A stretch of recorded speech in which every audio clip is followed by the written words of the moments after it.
तो hello everyone, welcome back to my channel. तो आज के इस वीडियो में हम लोग बात करने वाले हैं रिवीजन। अगर मेरी तरह कोई स्टूडेंट बैकलॉग के साथ डेली क्लासेस के साथ रिवीजन करना चाहता है तो ये वीडियो उन लोगों के लिए है।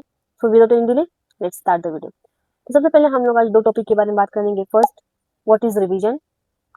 Second, how to do revision. First point, what is revision.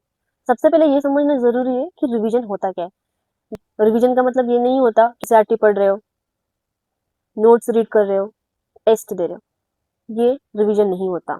हाँ, ये रिवीजन नहीं होता जब तक आप टेस्ट दे रहे हो, टेस्ट के बाद टेस्ट को एनालिसिस कर रहे हो कि आपकी मिस्टेक्स कहाँ पे हुई है।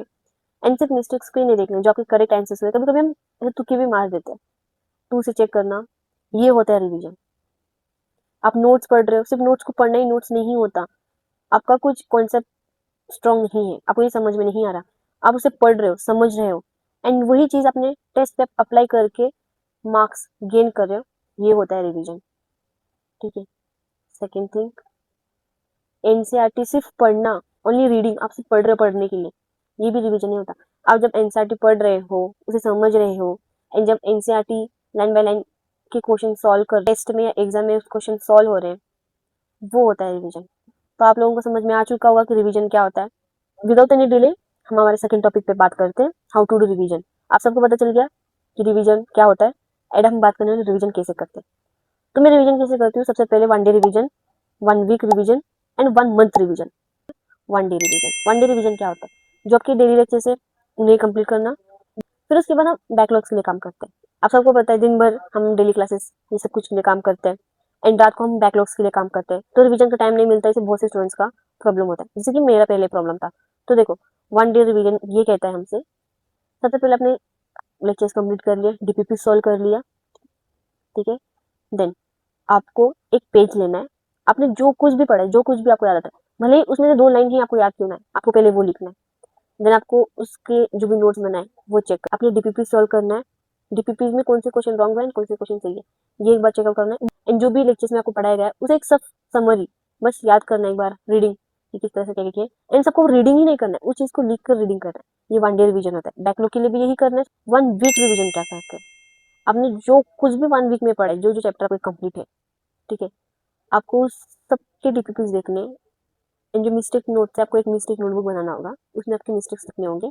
एंड जब संडे को टेस्ट देते हो तो आपको चेक करना होगा टेस्ट में कहाँ पे मिस्टेक है, किस तरह से मिस्टेक है, किस टाइप की मिस्टेक आपसे बार बार हो रही है, वो आपको चेक करना है। जितना ज्यादा आप अपनी गलतियां निकालोगे, ना हो सके ना आप अपनी मिस्टेक्स को देखो, आपकी गलतियां कहाँ पे हो रही है। आप जितना अपनी गलतियों को देखोगे, तभी तो उनसे कुछ सीखोगे ना, तभी तो आप नीट के एग्जाम में कुछ अच्छा कर पाओगे। आपको पता है कि आपकी गलती यहाँ पे होती है, आप नहीं करो, आपको पता होगा ना। तो यही यही मेरे लिए तो रिवीजन ही सेल्फ स्टडी का दूसरा नाम है। ठीक है। सबसे पहले आप लोगों को जो भी आपने पढ़ा है 1 वीक में उसे देखना है। आपने शॉर्ट नोट्स बनाए होंगे, उसे शॉर्ट नोट को रिवीजन करना है। एंड जो भी चैप्टर्स हो गए, मॉड्यूल से क्वेश्चन सॉल्व करना है। अगर आपके पास कोई बुक्स है उससे क्वेश्चन सॉल्व करना है। संडे के दिन बैकलॉग को भी आप साइड में रख दो, जो भी बैकलॉग है क्वेश्चन ही प्रैक्टिस करो, जितना हो सके क्वेश्चन प्रैक्टिस करो। एंड हाँ, क्वेश्चन प्रैक्टिस करने का मतलब ये नहीं कि आप जेई एडवांस के क्वेश्चन सॉल्व करो, कोई फायदा नहीं। आप पीवाईक्यूज करो, उनमें एनालिसिस करो। एंड मुझे नहीं लगता ये पूरा संडे का दिन जाएगा, ज्यादा से ज्यादा 6 to 7 आवर्स लगते हैं शायद क्वेश्चन भी सब। हाँ, अगर आपका टेस्ट है तो 3 आवर्स टेस्ट के लिए, 2 आवर्स एनालिसिस के लिए, 5-6 आवर्स इसमें चले जाएंगे। देन एक्स्ट्रा टाइम आप वो दे सकते हो। तो मुझे लगता है 10 to 12 आवर्स आपको सेल्फ स्टडी करनी चाहिए संडे के दिन। अगर आप 12 आवर स्टडी को दे रहे हो तो मुझे नहीं लगता कि एक बैकलॉग स्टूडेंट AR1 नहीं ला सकता। 1 मंथ रिविजन में भी है। 1 मंथ रिविजन में 1 महीने में जो भी आपने पढ़ा है वो सब रिविजन करना, ये नॉट ईजी थी, ये बहुत मुश्किल लगता है। कितनी सारी चीजें हमने पढ़ ली, कैसे हम रिवाइज करें। बहुत सी चीजें ऐसी होती है जो आपको आ चुकी होती है, इतने दिन से आप रिवीजन करें, हर एक दिन आप रिवीजन के लिए अलग से टाइम निकाल रहे हैं। ऑफकोर्स आपको बहुत सी चीजें समझ में आ चुकी होती है। उल्टा 1 मंथ जो रिवीजन होता है वो इजी हो जाता है। आपको पता है ये चीज आपको आती है, आप एक बार रीड कर लो, माइंड में फिक्स हो गया।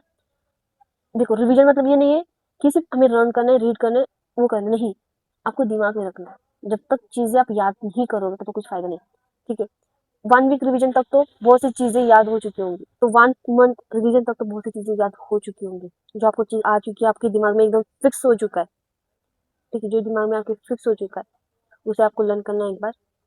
ठीक है, उसे छोड़ना नहीं, उसे लर्न करने से साइड में रखना है। अगर उस टॉपिक से कुछ भी क्वेश्चन आए, कुछ भी मतलब कैसे भी क्वेश्चन आए, आपको ऐसा होना चाहिए कि वो आ जाएगा, आपके टिप पे होना चाहिए वो चीजें। इस तरह से आप उस तरह से रिविजन करना। एंड जो हार्ड चीजें, जो आपकी मिस्टेक बार बार मिस्टेक हो रही है, अब एक बुक्स में लिखो, रिविजन करो, कॉम्पिटिटिव एग्जाम हमेशा लगता है कि भाई इस तरह से लेवल है, ये लेवल है, वो लेवल है, बहुत टफ पेपर है, ये पेपर है। नहीं, कुछ नहीं, सब सेल्फ स्टडी का गेम है, सब माइंड का गेम है, सब टाइम का गेम है। तो अगर मुझसे कोई गलती हो चुकी हो वीडियो में, मैंने कुछ उल्टा-पुल्टा बोल दिया हो तो I am extremely sorry. And मुझे कमेंट पे बताना कि मुझे और क्या-क्या इम्प्रूवमेंट करनी चाहिए मेरी वीडियोज़ में। ये भी बताना कि आपको वीडियो कैसा लगा एंड नेक्स्ट टॉपिक किस वीडियो पे मैं बनाऊँ, ये भी मुझे बताना। And thank you so much अगर आप यहाँ तक वीडियो देख रहे हो।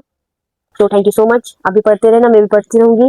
एंड मैंने सोचा है कि 1 जनवरी से मैं डेली ब्लॉग्स डालूँ, जहाँ पे मैं रोज़ स्टडी अपडेट्स दूँ। जल्दी से आप मुझे 50 सब्सक्राइबर्स कर देना। 50 सब्सक्राइबर्स के बाद हम लाइव आके पढ़ेंगे हर रात को, तो हम साथ में पढ़ाई करेंगे। Thank you for watching.